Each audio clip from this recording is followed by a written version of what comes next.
And it's now my immense pleasure to introduce our very special guest, Anne Imhof. Ever since Anne inaugurated last year the amazing pavilion in Venice, which basically won the Golden Lion and became one of the most discussed artworks of the 21st century, it was our dream to actually have a conversation here at DLD and also talk about the future, talk about Anne's amazing next project. We also thought it would be so wonderful because when Steffi mentioned this idea of reconquering, that of course means also in the 21st century thinking about things we should not lose. And there are so many new possibilities with technology, which Anne uses in her work. We will talk about that later. But there is also the risk that through technology we are losing things. As you know, in my Instagram I celebrate every day handwriting, something which is at risk of being lost. But of course, very importantly so, there is also doodling, drawing, which is at risk of being lost. And the fascinating thing is about Anne's work that from the very beginning there has always been an amazing practice of drawing, which is much less known than her big sort of Gesamtkunstwerk installations and live art pieces. So that's why today we're going to also see her drawings, we're going to see her paintings, and it goes full circle really with the very first presentation, our presentation with Walter Price, which was also a session about doodling and drawing. But before doing that, we will now have Anne giving us a presentation of two of her great pieces, a piece called Angst, which happened in the Kunsthalle Basel, and then of course the one and only Venice Pavilion. Please give a very, very warm welcome to the great Anne Imhof. Thank you.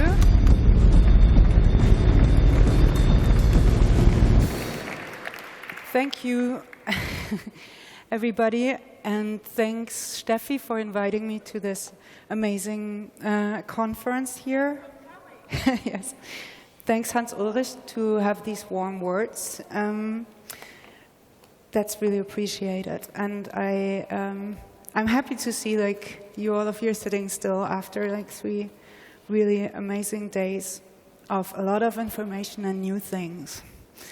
So to introduce myself a little bit, I'm working as an artist. I'm working in my studio that is currently in Frankfurt. So I have a studio of practice of drawing and painting. I'm working a lot on my own, but I'm also working a lot together with others, which became an essential part of my practice by now. And my team and I are working for 5 years together. Hans Ulrich and I will talk more about this later. But the two works that I wanted to show you to get a fast introduction and to be a bit to have something to look at is I made 2016 a work called Angst. That was an opera in 3 parts shown as exhibitions in 4 institutions, as well as a live piece that traveled and showed different parts of that opera, starting with an overture and having Act 1 climaxing in Act 2 and having an Act 3 where it all came together as an end. And Act 2 was shown in Hamburger Bahnhof. I worked together with Udo Kittelmann for this. And it was shown in the historic hall of the Hamburger Bahnhof. I don't know if you're familiar with that place. It's a huge place, further train station, which has quite an architecture to deal with. So maybe I don't talk so much, but show you a short intro to that work. It's a go. Yes.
Yeah, this just to give you a short introduction, so I was cut at the end. Could I have the dias, please? So, in Angst I worked with a number of people, like the music that you heard, I wrote together with Bill Bultail, who I worked together since 4 years, and together with Eliza Douglas. They also like accompanied me to do that project in Venice. In Venice, this work Faust is an installation, it's like painting, and it's a live piece.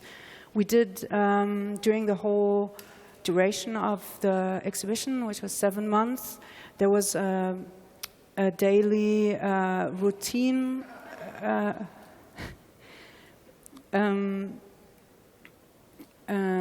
like a small performance piece of 4 to 6 people, and then 4 times we presented the full 4 hours work.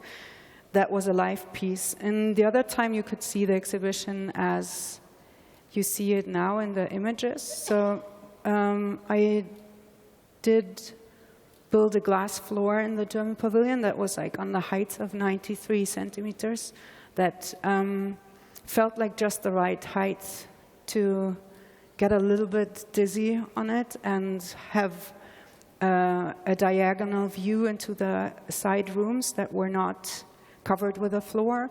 The floor, as you might see in this picture, a little bit like did not make possible to enter the building from the front, so I opened the doors bigger and the side entrances, so the side entrances were open as an entrance and exit. There was water running in these 2 side spaces that water was like, there were holes in the building, so the water leaked out of the building into some fountain-like grids on the floor. And this like monumental sculptural place built in for monumental sculptures became this place where later people were performing at. We closed some of the windows, some we left open. There was this glass, so everything that was performed behind there was like behind glass, and as you see here in the picture, the round wall behind it left it a little bit like in an infinity curve or something like this. There were these platforms and a wall that are slanted for the people to perform on top of, that were placed on the sides of the pavilion like walls. Here you can see in one of the sides on the pavilion like pedestals, like almost for sculpture, or they were at the height of how you would hang a painting. These give views in the side spaces. There were paintings installed in the side spaces, silk screens, and that show a photograph of one of the photo shoots that we did for the publication of the German Pavilion. And the photo shows Eliza Douglas with glasses, with her mouth open. Her chest is bare. She has like a name tattooed, a female name tattooed on her chest. So it's like suggests like a female legacy or something like this, or kind of heritage. Her arms are like crouched, and she's crossed, and she's in a crouching position. And then a figurative, like oil painting in the front of the pavilion, showing a nude in front of a black background.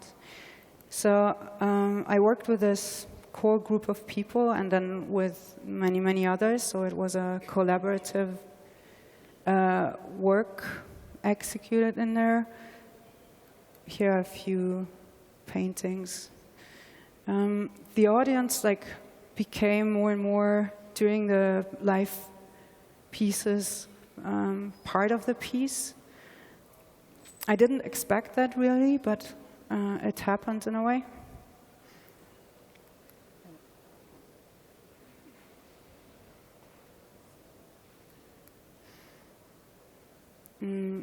There were fire at some parts underneath the floor. Here you can see a little bit the perspective from below. So people would move underneath the floor and up on the floor. And also had these side spaces in that the audience members could not enter. Yeah, there was a kind of bending over very fast in a rhythmic manner. That was part of the piece. That all that you see now in silence was accompanied by the soundtrack. That the electronic music was written by Bill Bulltail, and the other music was written by me and Eliza Douglas and Franziska, and also sung by them who wrote the songs. And there was a strong emphasis in the piece on wrestling as one of the movement material, as one of the main movement materials that interested me because of its like half embrace, half a fight about dominance. Yeah. This all was concepted as a kind of also, the aspect of portraiture was really important to me. The music were partly on phones, partly on a sound system that we installed. It was pretty simple and rudimentary sound system with that you would expect in a small bar or a hobby keller. And the electronic music that was composed mixed with the singing of the people. There were a lot of screaming. There was a lot of screaming in that piece. Here you see one of the performers, Emma Danielle, how she's like reacting on one of the audience members coming a little too close.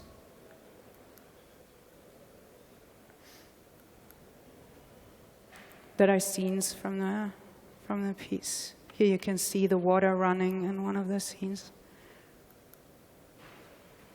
Yeah, so that gives you a little bit of an impression of the work, and Hans Ulrich and I will follow up with a conversation. Thank you. Thank you very much. Okay. Sit down.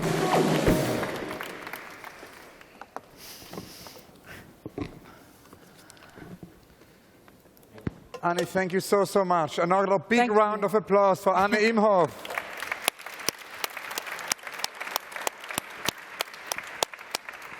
And actually, this is our third interview, and I wanted to go back to the beginning when we met for the first time. It was in 2015.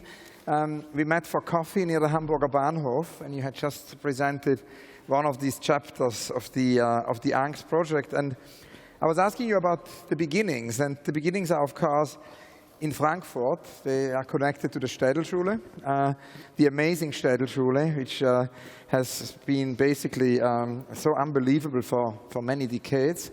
And whilst you studied there, you realized the first piece. I was asking you, where does your catalogue raisonné begin? What's the number one in your catalogue raisonné?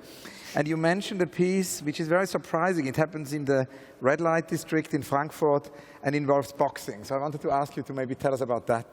Yeah, that's right. I have Hans Ulrich here, who knows some of the things I said in our first interview. That was kind of only because you're so charming that I let things out like this. No, I made this, and in that time that I did this, it was not even to me occurring that this was work or that what was art. It was a little bit a little far away from me at that point still. So I organized a duel kind of situation, like a boxing duel in a table dance club in the red light district, so they always closed on Sundays. So I rented it out on Sundays, and I asked people to come in and to box against each other. Those people, like almost in every case, knew each other by then, and there had to be like a rule or something that ended the game, or because there was no judge, right, or nobody who actually even like knew the art of boxing. So I casted also a band, like a punk band, who then started playing. So they started together, and then they had to box as long as the band was playing, and the band had to watch them as long as they played. They knew they would box. So there was a weird in-between of the band wanting to play longer, but they didn't stop boxing, and let them get harder on each other, and the boxers went on to push the band forward. So yeah. So that was an amazing live moment there already, and you then made many different pieces like Aqualeo, School of the Seven Bells, and very soon, found your language. And I was kind of wondering, in terms of these, you never called them performances. They're more images which involve, of course, live moments, but they're images. And I was wondering, inventing this language, who were your? Because you, of course, always stand on the shoulders of giants in a way. Or as Panofsky says, we invent the future with fragments from the past. Who were the heroes or heroines? Who were the artists from previous generations who gave you inspiration or courage? Yeah, it's not so easy, right? As you mentioned, I actually now say sometimes performances just because it's easier to explain, or the live aspect is there, and I don't want to negate it. But I think I work on them as images. So I compose them as images. And this is what I also wanted to use as a term to describe them in the most possible way. But then there are misunderstandings, so better you say performance, because then say that's not a painting, come on. And I can't I can't go against this, yes, of course. But it's still, for example, I think one artist that there are many artists that I think that influenced me in the past. But it's, for example, with Francis Bacon, it's like that I admire him especially because there's something in his work that makes, we just all saw this print up there from one of his works. And so you can even go up there and see what I mean. There are things in his work that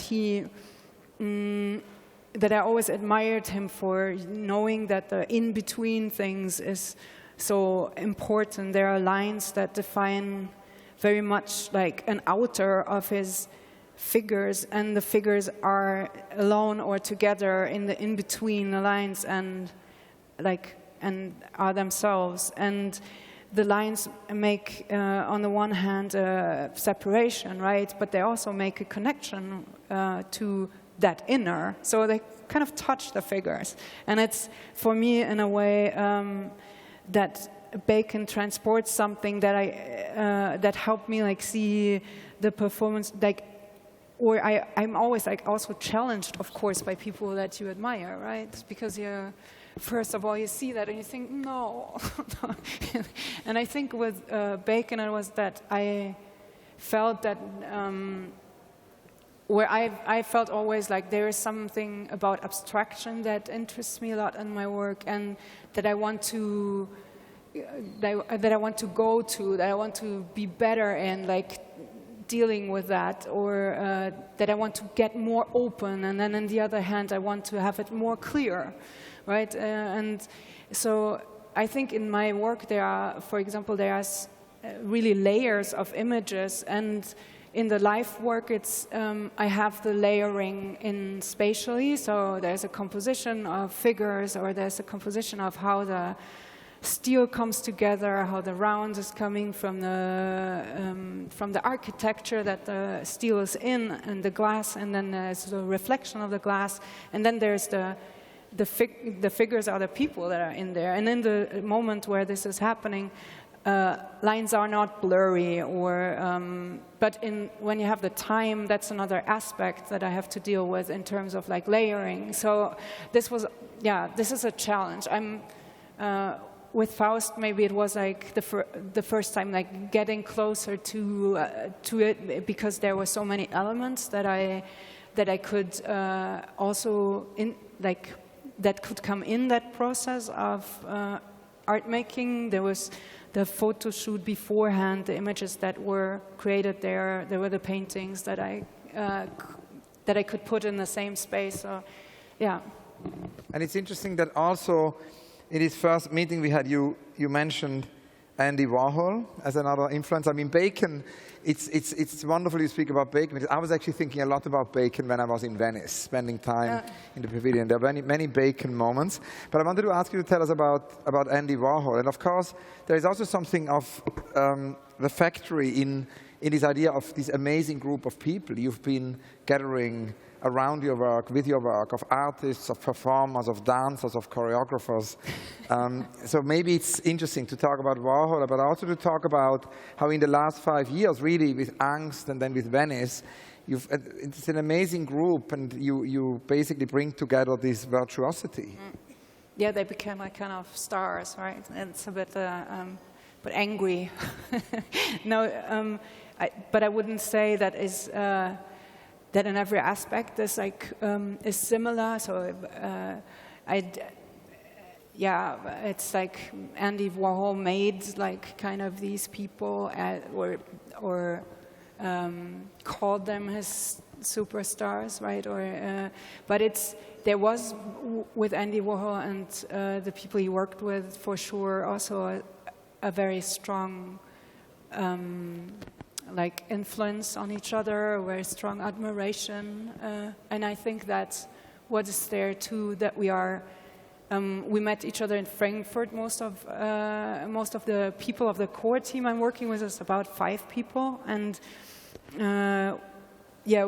we met there and through different like people. How that comes if you're in a town studying together, and then more and more like.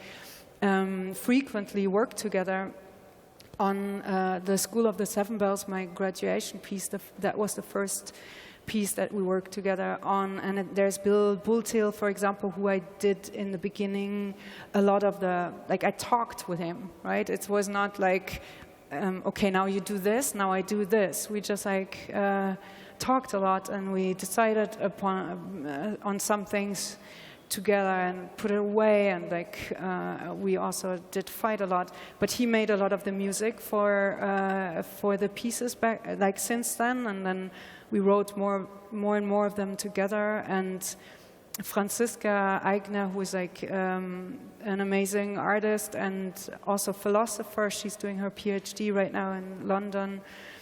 She was always like especially looking towards this time aspect of the work and composition. And then Nadine Frachkowski, who did the documentation a lot, so she like for the thought things that went out, like the photos of a life work, she did shape that like aesthetics a lot. So, and then there was when I met Eliza Douglas, she was starting to perform in the pieces. So there's this core group of people that we like went also. They were becoming better and better in what they were doing, because we were also like, there were so many experiences that we could bring in, then also working as a team. And of course then you have a certain trust, and then you also let things happen differently, right? And there is another freedom with each other to that you can like suggest to somebody else. And I think that's how we also work, or that's one of the the ground structure of the work. Even if we sometimes, that I told you up there in the lounge, that we sometimes like laugh about how much I fetishized in the beginning that we don't write anything down. This is all like that's interesting, because in a way that is a paradox I wanted to flesh out, which is this idea of the scar, because in a way you of course plan it meticulously. At the same time, it's also very open. And that's, of course, when we look at the drawing, we see how you plan it. With the architecture, you give instructions, but at the same time, there is also freedom. Can you talk a little bit about that? Because I think that's very fascinating. Yeah, it's kind of that there is a very open structure in this, but it's also a shared open structure. So we have audience also coming and being in the space with us. So some of the things you can plan beforehand. I always said like, oh yeah, we're well prepared, but we never rehearse that. So of course we like rehearse, or we make the images before, otherwise they wouldn't look like that. Right, but it's also an image that is together with people that don't have any information about that, and that come into the space and are with us in that kind of, it's a weird made up freedom number 4 or something, or number 5, that is in there, and then you realize also it's not as open as you would think that it is, because. Yeah, you are in that together, but this kind of space can create emotions, that can create also hate, that can create like, oh, you're too close to me. All of these moments that are beyond like the things that I think of, which is the image making of it. Like, okay, how is the hand on the floor and the fingers long? Like, should be a little longer than it actually is to touch the floor, and there we stop. These are things that we talk about, right? But then there are things that are not expected when people are photographing another person, and they're coming so close that suddenly it's part of the image. And then in the case of Venice, a lot of people took photos, and then it was like almost as, you know, when you go and search for Guernica or something. I did this once, and then you have Guernica in black and black and black and black and green and black and bluish, then with a person in front of it. So it's like kind of, and it doesn't. In case of Guernica, it does not stop. There is pages and pages and pages, of course, because it's so famous. And then in these works, it sometimes like happened in a weird way the same thing. There was like some iconic images that people saw because they Googled where they want to go. And then there was this image, and this image was almost like something that they wanted to take because that proved that they were there. So, so all of these like images that were posted online, or in the end Instagrammed, right? They became some kind of images that also we looked at. So then this moment that was maybe before, like the moment before the really important moment, became like the moment that we had to deal with. So like the performers were looking afterwards on an Instagram feed, and then suddenly the view of the spectator became part of our discussion, because we said, like, look how this looks like, or how this person is standing on top of Josh's head, or that's not cool. Like it was like a lot of feedback loops. Yeah, it's like kind of almost like a circuit that closes again. And that's fascinating, of course, in terms of how it engages with technology. But what is also fascinating, and maybe that leads us to the images, if we could now in the last part of the conversation look at the images. But what is fascinating is your practice of drawing, and you said it very often, because of course in the previous drawing we had a sketch of the space, and that's a preparatory drawing, but it's interesting that very often you actually draw after the fact, and you say yourself that you're actually inspired by images, by photos of your own work, you see. Can you tell us a little bit about this practice of drawing? Yeah, I give you this, and then I talk. Yeah, I think that some of my drawing practice. I mean, here this is an old drawing. That's like really like 2002 or something. So that was. I did put this in because in Angst you saw this like carrying moment, and I just wanted to make the connection. Maybe there is even no connection because I didn't have this drawing with me when I was working with the others on it. But these are all drawings that I made actually not for something, that I make in my sketchbook. And this is also like a practice that I think it's important like this. I more than translate it sometimes, but it is, I think, it has to do a lot with the photographic image and how I see it today or how it's distributed. In the drawings, I sometimes have the need to go in detail with some parts of the drawing where, because I want to deal like, I wrote something down here because of this. Yeah, genau.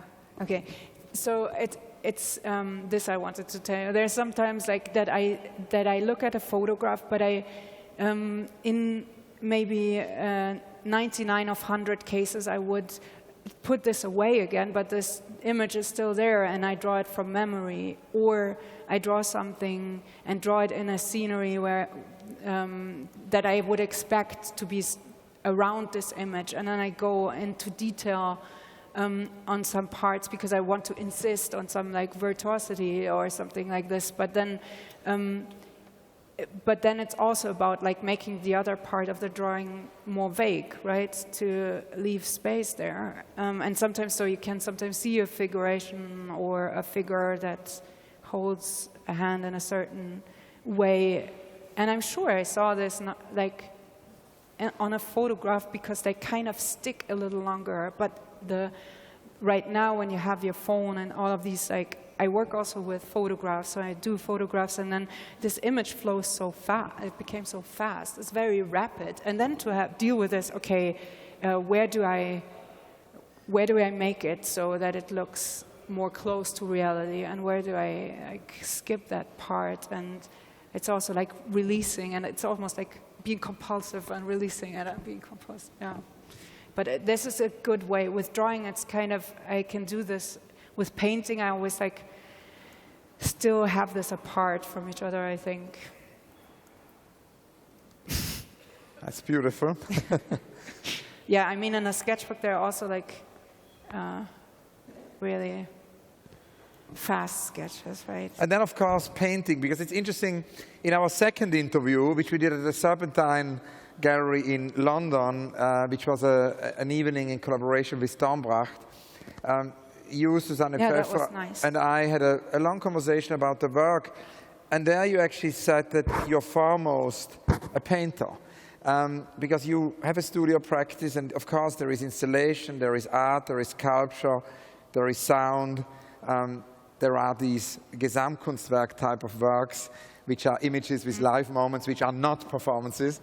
But there is always painting. Can you tell us a little bit about why you're foremost a painter, and maybe describe your practice of painting? Yeah, I always thought there I'm the most serious and the most like close to what I'm doing. Because that other practice is also like taking a lot of time, so I sometimes like really struggle and not having enough time with it. And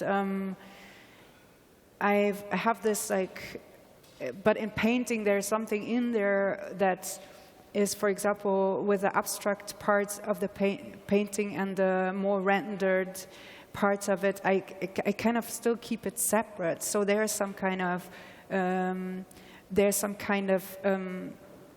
tension in between the two, which I kind of like, and which I also like because it challenges me so much, and I want to go there. So it's like, it's also that I have the feeling that that in the moment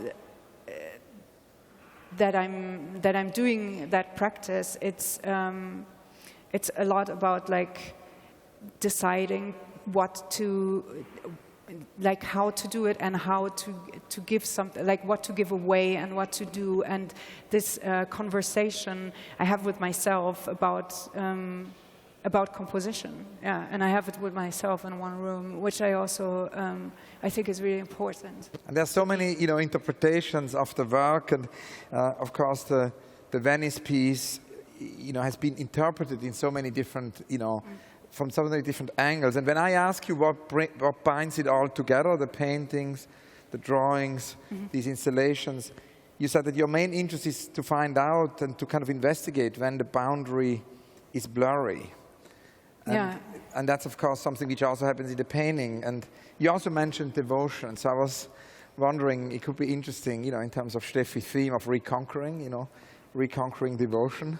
Yeah, I think that's also what, like, the artists that I most admire, that in their work there's something, even if their practice, like, looks totally different, but there is some kind of relation to violence, for example, that interests me because I want to study it, or there is some relation to devotion in the sense of, like, they are just like, for example, Bacon, when you see his work, or Basquiat, or also even like poets that they just, like, what they do it a lot, and they do it, like, it is some kind of generosity that they have towards their work that I admire, that I wish I would have it all the time, that it's sometimes then there's sometimes when I, for example, spoke with Francis before, he said, like, he's working so much because there's so much, like, there to do right now, but it's also like you do it, it's like you devote yourself to that, which is like a thing that is, of course, you can have that to your work or to the ones you work with, or but there something is there that, of course, is like to an extent good, and to an extent it gets blurry, and then it's like you want more of that, and it's like it's a wonder, right? It's like how this can all sometimes be, or. I'm also very happy that you and Francis Terry had this exchange, because there is something which actually links you both, and it links you both also to devotion, which is, of course, is the great Christoph Schlingensief, because Francis worked so closely with Christoph on the Opera Village, and Christoph was also somebody who inspired you a lot, no? Yeah, I mean, he was a very present media figure in Germany, and also he for sure is an artist that, like, devoted himself a lot, and it's also that they do it until, like, it's just also relentless, there's something in there that is relentless, and that also makes them sometimes, like, I don't know if I'm always so good to deal with, and then it's amazing if something like a work together still functions. Right? This Venice project, it was terrifying in the middle, all this, like, people that were also, we planned it to be a project of 30 people, and then suddenly all these people that also commented on it, I mean, they became part of it, and that also, it's like a reason to fight, it's a reason to love each other more, it's like, and I'm so happy that this became even, like, I still want to work with them, like, it's also a nice thing. These are very different paintings from the abstract paintings we saw. Can you tell us about this and how it kind of connects to photography? Yeah, it's like two paintings that I made actually parallel to doing the work in Venice, and it was like it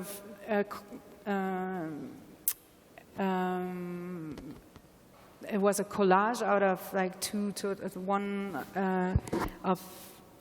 of the elements of the paintings. There's like a hand that holds the bottle, the burning bottle. It's like out of it's the most photographed Molotov cocktail that you can find on the internet. The other is Eliza Douglas, and it was the photo shoot for Faust. And somehow I told you how this is, like, very, like, very apart from each other. Sometimes, like the work that is going more into like that, I do pretty immediate, and that has more like abstract parts. And this work, for example, I like when they are very close together, because it's like the one is a memory, the other is like an expectation of something where this was in, or that there's missing a relation or something like this in that composition, and I kind of like that. Yeah, it's very different. And that's yet another series? Yeah, that's a series of paintings. Like short after Faust opened, we had a painting and drawing show at Buchholz at my gallery in New York, together with Eliza Douglas. And we both showed works, and these were my works, which are like aluminum plates, and it has to do like a lot with drawing, or where's the like a little bit with the connection of drawing and painting for me. And it's, this is a collaborative work in between Eliza and me. Yeah, I saw the exhibition in New York, and it was actually partially your work, which we see here, then Eliza's work, and then some of the works, it came together. Yeah. Somehow this like figure often occurs with, I call it like a breather or something, which was like a motive of some figure that I had in mind and wanted to portray it, but somehow the figure had this open mouth but no face, and then it's this collar, which is actually a rough collar, and it half looks like an octopus with tentacles. And then there were these works which were like very different from the others, which are our collaboration with Eliza, which we put together out of silk screens that's derived from these photographs that I did in the preparation of Venice together with her, and then our signatures, both of our signatures, like put on top of each other, which also actually comes from a small drawing, and it's then blown up on a big like canvas. Here. Yeah. These, and they are like with oil done in a manner of like sign painters and drawings. Last question. Yes. As you know, in all my interviews, there is always a question about the unrealized, projects. And in a way, it's fascinating because, we should first talk about actually a project which is about to be realized. That's not going to be unrealized because it's definitely going to happen, and that's your desert project. You're doing another very big kind of Gesamtkunstwerk, and it's related to the desert. Like Venice, it's going to involve dogs, but in this case, actually, electronic dogs. Can you tell us about this? It's connected to the Absolute Vodka Award, right? Yeah, right. I have the chance to work together with Absolute. They have a really generous prize that they give to artists, and the artists have to hand in a proposal of a dream work of art that they want to do. And so I proposed them to do a piece in the desert, which is taking place in some of the, like a season that is a bit cooler, and it should be a desert that is almost white, so another background, so like without the walls of an institution and without the infrastructure of an institution. And when I was writing the proposal, I wanted a seated audience in the desert, so to separate really in that space where you can go everywhere, to separate the spectator from the ones who are performing the piece. And it should have been a like parade that is about to go but not moving, but moving innerly. So and it should like end, or it should be ending in a filmic work together with a soundtrack. And I wanted to do it as a portrait. So 3 of the protagonists should be portrayed, and in a different manner, and they had these accompanying like dogs that are actually electronic dogs. I wanted to, like, I was really interested to work with this tech company together, Boston Dynamics, who are actually specialized in doing these electronic dogs for military purposes, so they are accompanying and they are for, yeah, exactly. And what interested me in this is, like, I was watching like YouTube and all of these tutorials, and there were more and more like videos coming up where, for example, a dog was kicked or something. The main thing that I was interested in is that they almost move like a normal dog. You can, like, you get, like, you feel sorry for them when once they're kicked, or you want to even pet them. They look ugly. So there's an empathy. Yeah, there is some kind of empathy because of their movement. I mean, I'm interested in dogs in general, or in the movement of animals, like how it relates to the movement of like people, and how it's like, yeah, that's interesting, I think. And then last but not least, the unrealized project. Before we were chatting, and I was asking you if there's a dream or a project you really would like to do, and we often talk at DLD about artists' unrealized projects, and then they often happen. Steffi is the great junction maker. Last year, Rem Koolhaas' unrealized project became realized, and so I wanted to ask you about this dream of yours to actually build a boat. Yeah, actually, in this proposal, I always wanted to, like, there are these two things that are really like crave for as an artist. One's like, I want to paint a ceiling once, but I think that's like unrealistic right now. And the other thing, like a ceiling in a house. I don't know, a ceiling in a house, yeah, or somewhere. I don't know. It's like, it was just like, I really like when the ceiling, where the ceiling goes to the edges, and like, yeah, how to deal with that. So somehow challenging. It's not so easy. I knew Steffi would have the idea.